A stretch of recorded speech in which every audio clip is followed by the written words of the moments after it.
Goldie Hawn, the woman with the famous laugh who made everyone happy, she made people believe in joy and fun and Hollywood dreams. But now, at 79 years old, she's finally telling the truth about six actors she secretly couldn't stand. People used to call her sweetheart and America's angel. But later, some whispered mean things that she was greedy, fake, and not that talented. Goldie never forgot those moments. She promised herself she would never work with these people again. And when you find out who they are, you'll finally understand how much hurt was hiding behind that famous smile. Bill Murray, the day he embarrassed Goldie and she left. Out of all the actors Goldie Hawn secretly hates, Bill Murray is at the very top of her list. Not because they had one argument, but because of something that happened that she could never erase from her memory. It was supposed to be a simple table read. That's when actors sit together and read through a movie script before filming starts. This was for a comedy movie in the late 1980s. On paper, putting America's Sweetheart together with comedy's Crazy Guy seemed like it would be amazing. But within just a few minutes, everything went terribly wrong. Murray showed up an hour late. He was loud, messy-looking, and he didn't even say sorry. He threw his half-empty coffee cup right onto the script pages and announced, "Okay, now we can start." Goldie just stared at Murray, and deep down, she knew something bad was about to happen. When they started reading the script, Goldie said her lines with warmth and feeling. Right in the middle of a scene, Murray interrupted her. He had this mean smirk on his face and said, "Why don't you try acting like you've actually done serious drama before?" All the men in the room started laughing hard. But Goldie didn't laugh at all. She closed her script, stood up from her chair, and walked right out of the room without saying a single word. That silence was louder and stronger than any screaming match could have been. The very next day, her team called the movie producers and told them that Goldie Hawn was leaving the project. There was no big announcement to the newspapers. She just quietly removed herself from the whole thing. "He thinks being unpredictable makes him a genius," she told a friend later. "I think it's just exhausting and annoying." That moment actually changed her whole career path. From that day forward, she stayed away from difficult geniuses who thought being cruel was the same thing as being creative. She started saying no to comedies led by difficult men. She stopped putting up with tantrums and bad behavior. She chose peace and calmness instead of drama and chaos. Years later, when someone asked if she would ever work with Murray, her answer was calm but totally final. No interest whatsoever. Warren Beatty, when no turned into a revenge plot. It all started with just one simple word: no. That's all it took for Warren Beatty, Hollywood's most powerful ladies' man, to turn against Goldie Hawn. In the late 1970s, Warren was at the peak of his fame and power. He decided that Goldie would be his next romantic conquest. He invited her to dinner, then to fancy private parties, then to his big house in Beverly Hills. Everyone in Hollywood knew what that meant, but Goldie didn't play his game. She was polite, she was charming, but she was firm and said no. And that's the exact moment when his nice guy act disappeared completely. Almost like magic, Goldie started noticing that opportunities were disappearing.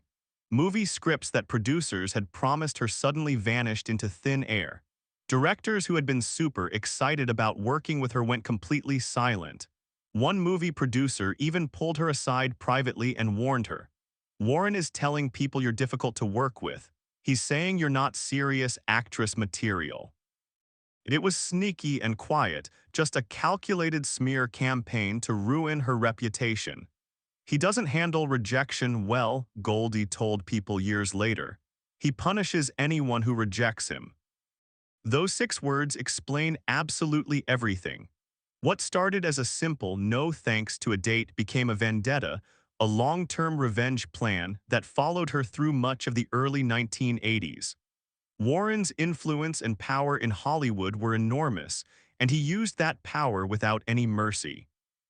Goldie never confronted him publicly or called him out in the newspapers. She just let time pass and kept working hard. But then, at an awards show many years later, fate gave them a face-to-face moment. Warren walked up to her, smiling like the old days, and leaned in close to greet her like an old friend. Goldie looked him straight in the eyes, gave him a sweet, polite smile, and then turned her back on him right in the middle of his sentence. That single moment said absolutely everything. Dustin Hoffman, the audition that destroyed Goldie's respect. Third on Goldie's silent hate list is a name nobody ever expected: Dustin Hoffman, the man the whole world called a genius actor. But to Goldie, he was something else entirely. He was cruel. What happened between them wasn't just gossip or rumor. It was real humiliation that happened right in front of other people. It was the early 1980s, and Goldie was ready to take a big, bold step away from her funny, light-hearted image. She had already proven she could make the whole world laugh. Now she wanted to make people really feel deep emotions. The movie producers invited her to read scenes opposite Hoffman for a prestigious, serious drama film. Everyone thought the chemistry would be electric and amazing. It was electric, all right, but for all the wrong reasons. Halfway through their reading, Hoffman suddenly just stopped. He looked at her with a stone-cold face, then turned to the producers sitting there watching and said, "She's still playing it like a silly sitcom." The words hit Goldie like a slap across the face, but she didn't move a muscle. She finished the entire scene with calm, perfect precision. Then she thanked everyone politely and walked out of that room before anyone could say another word. The very next morning, she called her agent on the phone and said flatly, "I'm out. I will not fight for respect in a room full of men who have already decided I'm just a joke." From that exact day forward, she never worked with Hoffman again. Not once. Later on, when someone asked her about that awful experience, she said something simple but powerful. "Some men forget they're not the directors of all the women around them." That single sentence was her perfect revenge.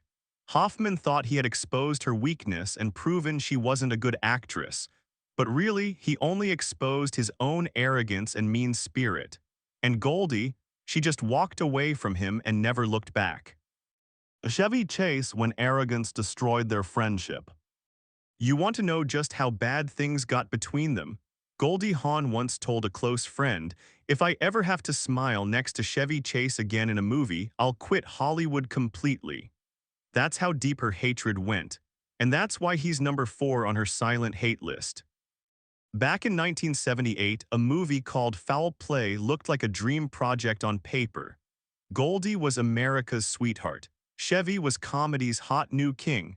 When the cameras rolled, they captured movie magic. But behind those cameras, working together was an absolute nightmare. Chevy walked onto the movie set like he owned the entire studio. He made fun of the written lines, rewrote jokes without permission, and threw off entire scenes with his behavior. And get this, he would actually sulk and pout for hours if Goldie got a bigger laugh than him from the crew. When she did get bigger laughs, he'd mutter under his breath just loud enough for people to hear, "She's just lucky to be here." Goldie tried her best to keep things light and friendly. She joked around, she used her charm, and she tried to smooth things over constantly. But the cracks in their relationship kept getting bigger and bigger. One night, after yet another stupid argument about how to do a scene, Chevy stormed off the set completely and refused to come back until the director rewrote the whole thing his way. Goldie stayed behind, quietly sitting alone on the steps, completely exhausted from dealing with him. "He's not funny when the cameras stop rolling," she whispered to her hairstylist. "He's just mean and cruel." By the time filming finally ended, the two of them couldn't even look at each other anymore. The movie studio begged Goldie to do a sequel. There were millions of dollars on the table for her. But she didn't even hesitate for 1 second. "Not interested," she told her agent, and that was that. Done, over, finished. Sean Penn, the public insult Goldie never forgot. By the time Goldie reached number 5 on her secret hate list, she thought she had seen every single kind of arrogance that Hollywood could possibly throw at her.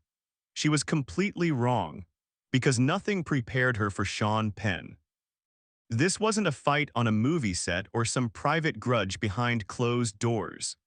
This happened in public, under fancy chandeliers, right in front of an entire ballroom full of important people. It was 2014 at a charity event in Malibu, a fancy gala where rich people donate money.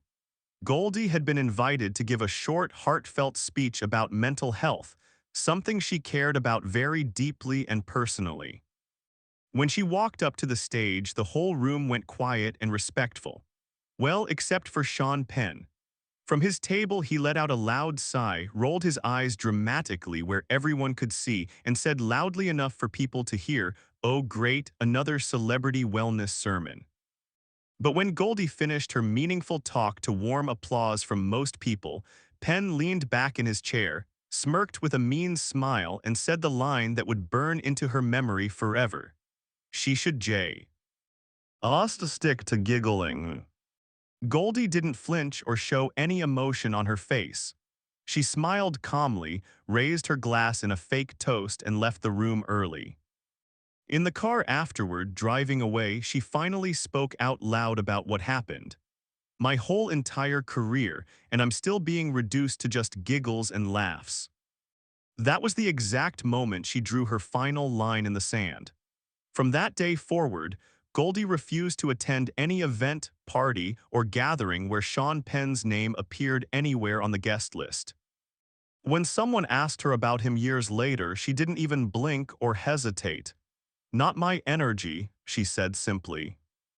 She wasn't angry anymore. She was just completely done with him. Kirk Douglas, the legend who made her feel like nothing. You'd think the last name on Goldie Hawn's hate list would be some rival actress or a loudmouthed comedian, right? But here's the twist that nobody saw coming. It was Kirk Douglas, one of the most respected and legendary names in all of movie history. It started during a panel discussion at a big industry event in the late 1990s. Goldie was sitting there as an Oscar-winning actress, a successful movie producer, and a powerful woman in Hollywood. Kirk, who was already a super-revered icon and legend, greeted her with that signature famous grin of his. He kissed her hand like an old-fashioned gentleman and said, "You haven't aged a day, sweetheart." The crowd laughed. Goldie smiled politely on the outside, but inside, deep down, it stung and hurt. As the panel discussion began, Kirk interrupted her not just once, but 3 separate times. He finished her sentences for her, corrected her thoughts and opinions, and turned every single moment into a chance to show everyone that he was still the big, important man in the room. The person running the panel later admitted, "You could actually feel her frustration building. She went from glowing and happy to stone cold and shut down." After the panel ended, Goldie told a close friend something that summed it all up. "He talks to me like I'm still just the dumb blonde in a bikini scene from 40 years ago. I've won an Oscar for crying out loud." That sentence said it all. She stayed friendly with Michael Douglas, Kirk's son, who she often praised as a modern gentleman with real respect for women. But she never spoke about Kirk again. Not once. "Some men," she said quietly years later, "don't deserve a second act in your memory. They don't deserve to be remembered or thought about again." And here's the cruelest, saddest part of all. Kirk Douglas never even knew he was on her hate list. He probably died without ever realizing how much he had hurt her. Now you know the real truth hiding behind Hollywood's golden smile. But which of these 6 names shocked you the most? Do you think Goldie was right to stay silent all those years, or should she have exposed them publicly sooner? Let us know what you think in the comments below. And don't forget to like this video, subscribe to our channel, and join us for more untold Hollywood confessions and secrets.